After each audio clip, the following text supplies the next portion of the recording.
बिहार सरकार की ओर से जो ग्रेजुएशन पास करने पर मुख्यमंत्री कन्या उत्थान योजना का जो 50,000 स्कॉलरशिप दिया जाता है। जो भी स्टूडेंट इस योजना का लाभ लेने के लिए ऑनलाइन आवेदन किए थे, ऑनलाइन रजिस्ट्रेशन किए थे, उन सभी स्टूडेंटों के लिए वीडियो बहुत इंपॉर्टेंट है, क्योंकि आज की इस वीडियो के माध्यम से आप लोगों को बता दूं कि ऑनलाइन आवेदन करने के बाद अगर आप लोगों को PFMS या डोमिसाइल या बैंक मैचिंग या आधार मैचिंग या आप लोगों को चाहे जो भी बैंक स्टेटस पेंडिंग है तो आप लोगों को किस प्रकार सुधार कराना है। साथ में अगर आप लोगों को फादर नाम में NA लिखा गया है तो किस प्रकार सुधार कराना है, या चाहे तो आप लोगों को डोमिसाइल रिजेक्ट कर दिया गया है या कोई भी चीज़ अगर आप लोगों को रिजेक्ट कर दिया गया है तो किस प्रकार सुधार कराना है। आज की इस वीडियो के माध्यम से आप लोगों को फुल इन्फॉर्मेशन के साथ स्टेप बाय स्टेप बताने वाला। साथ में अगर आप लोग पहली बार इस चैनल पर देख रहे हो तो चैनल को सब्सक्राइब करने के साथ साथ बेल आइकन को भी ऑन कर लीजिए, क्योंकि बिहार ग्रेजुएशन स्कॉलरशिप के रिगार्डिंग कोई भी छोटी बड़ी अपडेट आता है तो सबसे पहले इस चैनल के द्वारा आप लोगों तक पहुँचा दिया जाता है। तो चलिए वीडियो स्टार्ट करते हैं। तो सबसे पहले यहाँ पर देख लीजिए, मैं एक स्टूडेंट का उसका रजिस्ट्रेशन नंबर से ओपन कर लिया हूँ, उसका स्टेटस यहाँ पर आप लोगों को फुल इन्फॉर्मेशन के साथ स्टेप बाय स्टेप सभी डिटेल बताने वाला हूँ, इसलिए आप लोगों को ध्यानपूर्वक देखिए।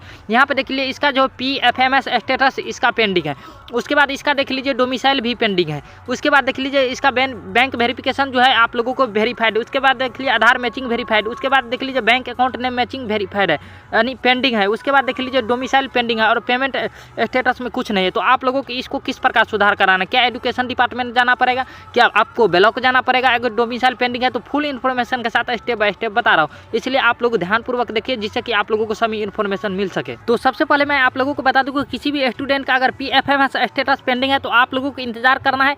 आप लोगों को 28 फरवरी से पहले आप लोगों को या तो वेरीफाइड किया जाएगा, आप लोगों को या तो रिजेक्ट किया जाएगा। यानी आप लोग अगर सभी डिटेल अगर आप लोग सही फिलअप किए होंगे तो आप लोगों को वेरीफाइड कर दिया जाएगा, अगर आप लोग कुछ गलत किए होंगे एक भी वर्ड का तो आप लोगों को रिजेक्ट किया जाएगा। उसके बाद देख लीजिए यहाँ पर डोमिसाइल पेंडिंग है तो आप लोगों को डोमिसाइल वाले को बता दूं कि अगर आप लोगों को किसी यानी आप लोगों को 2 साल तक का पुराना चलेगा, अगर उससे पहले वाला देंगे तो आप लोगों को रिजेक्ट किया जाएगा। साथ में आप लोगों को बता दूं कि आप लोगों को सभी को डोमिसाइल जो है आप लोगों को ब्लॉक का ही होना चाहिए।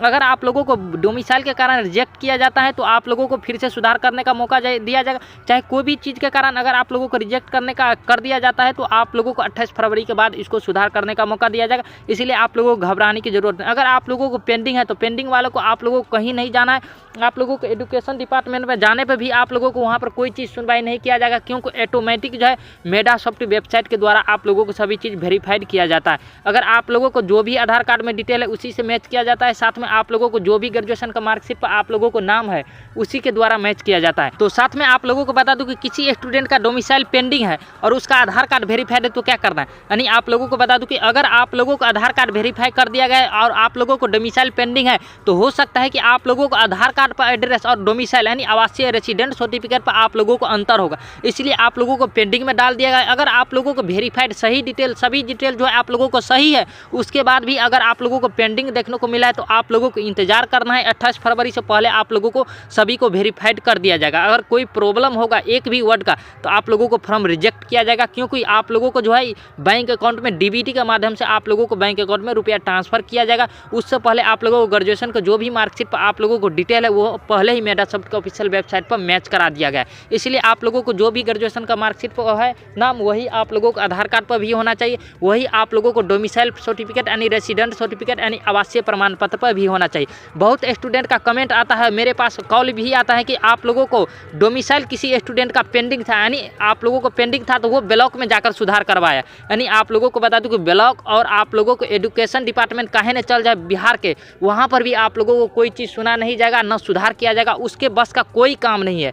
इसीलिए आप लोगों को कहीं नहीं जाना है, आप लोगों को घर में सुरक्षित बैठना है। आप लोगों को जैसे अपडेट आएगा आप लोगों को पेंडिंग को सही किया जाएगा और आप लोगों को 28 फरवरी से पहले पेंडिंग को सही कर दिया जाएगा। अगर रिजेक्ट होगा तो आप लोगों को 28 फरवरी से पहले रिजेक्ट हो जाएगा। चाहे आप लोगों को ऑनलाइन आवेदन किए हुए 10 दिन का है न हो गया हो, 15 दिन क्यों न, 20 दिन क्यों न, चाहे 1 मंथ क्यों न हो गया, लेकिन आप लोगों को इंतजार करना है। जब तक ना आप लोगों को रिजेक्ट या पेंडिंग हट जाए तब तक आप लोगों को इंतजार करना है। अगर रिजेक्ट हो जाता है तो आप लोग सोच लीजिए कि आप लोगों को इंतजार करना है, जब तक ना आप लोगों को एडिट करने का मौका दिया जाएगा। यानी आप लोगों को एडिट करने का मौका जो है 28 फरवरी के बाद देने की संभावना है, उसके बाद ही आप लोगों को स्कॉलरशिप मिलेगा। तो आप लोगों को ये सवाल होगा कि लास्ट डेट 28 फरवरी रखा गया तो कब होगा। उसके बाद बता दूं कि इसका लास्ट डेट होने के बाद आप लोगों को फॉर्म जो रिजेक्ट किया जाएगा उसको सुधार करने का मौका दिया जाएगा। साथ में बहुत स्टूडेंट का यहाँ पर बैंक मैचिंग पेंडिंग है, तो आप लोगों को बता दूं कि बैंक मैचिंग भी अगर आप लोगों को कोई भी एक भी वर्ड का आप लोगों का नाम में या डेट ऑफ बर्थ में या फादर का नाम में मिस्टेक है तो आप लोगों को स्कॉलरशिप नहीं मिलेगा। जाएगा। इसलिए आप लोगों को आधार कार्ड से आप लोगों को डीबीटी के माध्यम से आप लोगों को ट्रांसफ़र किया जाता है बैंक अकाउंट में।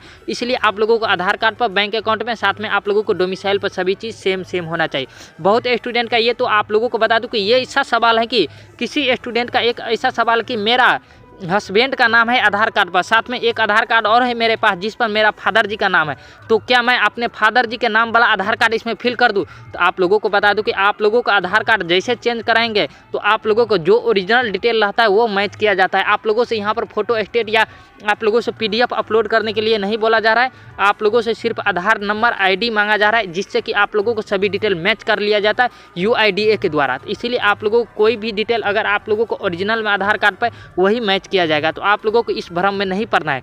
उसके बाद देख लीजिए यहाँ पर किसी स्टूडेंट का, रितु कुमारी का, यहाँ पर देख लीजिए सभी चीज़ वेरीफाई है और उसका देख लीजिए बैंक मैचिंग पेंडिंग है। तो आप लोग इंतजार करें, नहीं तो अगर गलती होगा तो रिजेक्ट किया जाएगा, अगर सही होगा तो आपको वेरीफाई कर दिया जाएगा। उसी प्रकार यहाँ पर देख लीजिए एक स्टूडेंट है जिनका फादर का नाम में NA है, लेकिन उसका सभी चीज़ वेरीफाइड है। यहाँ पर देख लीजिए उसका पेमेंट स्टेटस पेंडिंग है, लेकिन आप लोगों को इसका यूजर ID पासवर्ड भी आ गया है। तो इसको क्या प्रॉब्लम होगा, इसको स्कॉलरशिप नहीं मिलेगा? तो आप लोगों को बता दूं कि ये वेबसाइट का प्रॉब्लम है कि आप लोगों को फादर का नाम यहाँ पर ऐड नहीं किया गया। तो आप लोगों को घबराने की ज़रूरत नहीं, आप लोगों को यूजर ID पासवर्ड आ गया है तो आप लोगों को 1001% आप लोगों को स्कॉलरशिप मिलेगा, क्योंकि स्टूडेंट का गलती नहीं है, ये वेबसाइट का गलती है। इसीलिए आप लोगों को टेंशन लेने की ज़रूरत नहीं। अगर किसी भी स्टूडेंट का फादर नाम NA है, उसका पेमेंट स्टेटस यहाँ पर रिजेक्ट किया गया है, चाहे डोमिसाइल के कारण चाहे कोई भी चीज़ के कारण, तो आप लोगों को टेंशन लेना है, क्योंकि आप लोगों को वेट करना है। जब तक ना आप लोगों को एडिट का डेट दिया जाएगा उससे पहले आप लोग कुछ नहीं कर सकते हैं। न तो आप लोगों को एजुकेशन डिपार्टमेंट जाने के बाद भी एक भी पैसा का कोई प्रॉफिट नहीं होगा, न आप लोगों को सुधार किया जाएगा, नहीं ब्लॉक से सुधार किया जाएगा, नहीं कहीं से भी न सुधार किया जाएगा, न हम भी सुधार कर सकते हैं। इसीलिए आप लोगों को टेंशन लेना नहीं है, आप लोगों को इंतजार करना है। जैसे यहाँ पर देख लीजिए पल्लवी कुमारी जिसका फादर नाम NA है, लेकिन उसका सभी चीज़ वेरीफाइड है या डोमिसाइल स्टेटस रिजेक्ट कर दिया गया है किसी कारणवश। अगर आप लोग कोई डिटेल गलती डालेंगे तो आप लोगों को फॉर्म 1000% रिजेक्ट ही किया जाएगा। उसके बाद देख लीजिए यहाँ पर मैचिंग किया गया है, उसके बाद आधार मैचिंग किया गया है, उसके बाद बैंक अकाउंट मैचिंग है, उसके बाद देख लीजिए डोमिसाइल सर्टिफिकेट यहाँ पर पेंडिंग किया गया है, यानी सर्टिफिकेट नंबर ये शायद गलत डाला होगा या तो उसका डिटेल जो है गलत होगा, यहाँ पर जो भी आधार कार्ड पर डिटेल है उससे मैच नहीं किया होगा उसका डोमिसाइल सर्टिफिकेट यानी रेसिडेंट सर्टिफिकेट यानी आवासीय प्रमाण पत्र। उसके बाद देख लीजिए पेमेंट स्टेटस में यहाँ रिजेक्ट फॉर डोमिसाइल सर्टिफिकेट, यानी कोई भी चीज़ के कारण रिजेक्ट होता है तो आप लोगों को पेंडिंग तो रुक ही जाएगा, इसलिए आप लोगों को पेमेंट नहीं मिलेगा। इसलिए आप लोगों को जिन भी स्टूडेंट का सभी चीज़ वेरीफाई, आप लोगों को इंतजार करेंगे, आप लोगों को मार्च में आप लोगों को सभी को स्कॉलरशिप दिया जाएगा। साथ में आप लोगों को बता दूं कि कुछ स्टूडेंट का ऐसा भी प्रॉब्लम है कि सभी चीज़ उसका वेरीफाई हो गया है, लेकिन उसका अभी तक यूजर ID पासवर्ड नहीं आया है। तो आप लोग इंतजार करेंगे, आप लोगों को सभी चीज़ वेरीफाई हो गया तो आप लोगों को यूजर ID पासवर्ड अवश्य आ जाएगा, 28 फरवरी से पहले आपको दे दिया जाएगा। तो उसके बाद आप लोगों को कुछ नहीं करना, इसलिए आप लोगों को इंतजार करें, आप लोगों को घबराने की ज़रूरत नहीं, तो इसलिए आप लोगों को वेट कर लेना है। साथ में अगर आप लोगों को किसी भी कारण से आप लोगों को पेंडिंग है या फॉर्म रिजेक्ट किया गया है तो आप लोगों को इंतजार करेंगे, जब तक ना आप लोगों को पेंडिंग वाला को रिजेक्ट किया जाएगा तब तक इंतजार करेंगे, नहीं तो आप लोगों को वेरीफाई कर दिया जाएगा अगर सभी डिटेल सही होगा। तो अगर किसी कारण बस किसी स्टूडेंट का रिजेक्ट है तो आप लोगों को इंतजार करेंगे, रिजेक्ट का एडिट करने का डेट जैसे दिया जाएगा तो इस चैनल के द्वारा आप लोगों को इन्फॉर्मेशन पहुँचा दिया जाएगा। साथ में मेरे टेलीग्राम ग्रुप और व्हाट्सअप ग्रुप के द्वारा भी इन्फॉर्मेशन देते रहता हूँ, इसलिए आप लोग अभी तक टेलीग्राम ग्रुप और व्हाट्सअप ग्रुप में अभी तक ज्वाइन नहीं किया तो इस वीडियो को डिस्क्रिप्शन बॉक्स में वहाँ पर लिंक मिल जाएगा, उस पर क्लिक करके आप लोग आसानी से जाकर ज्वाइन कर लिए। साथ में इस चैनल को भी सब्सक्राइब करके रखिए, क्योंकि जो भी अपडेट आता है तो सबसे पहले इस चैनल के द्वारा भी आप लोगों तक पहुँचाया जाता है। तो चलिए मिलते हैं किसी नेक्स्ट वीडियो में न्यू अपडेट के साथ, तब तक के लिए धन्यवाद।